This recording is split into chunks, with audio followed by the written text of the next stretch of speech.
Universities within the system are certainly reacting to these developments. UW-Oshkosh, for example, says it's working to educate people about its own funds. Fox 11's Alex Rinaldo has our balanced coverage.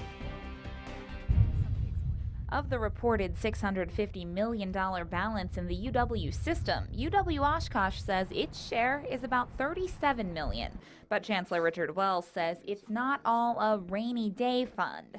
34 million of those fund balances are in very clear specified funds that have very specific usages. Wells says that $34 million is restricted or committed in some cases by law to specific student services, programs, or university initiatives.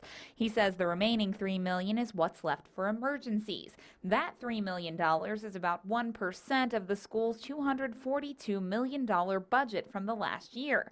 According to the Government Finance Officers Association, a college should have about 17% of its budget in reserves. And that's why Wells says more education on his school and the UW system's funds is needed. It's our responsibility to explain very clearly what these fund balances are, why they're there, how they got there, what they're for. But when the state has not been able to keep up its share of the taxpayer funds to help continue providing a good public education for students, the tuition has gone up.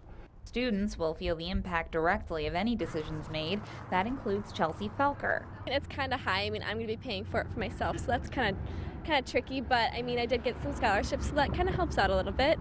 So for Felker, a tuition freeze might not be a bad idea. I obviously want to leave with as little debt as possible, so I mean, freezing the tuition would probably be a good option. While Wells says it's likely that will happen. But we'll just have to make that work. In Oshkosh, Alex Rinaldo, Fox 11 News.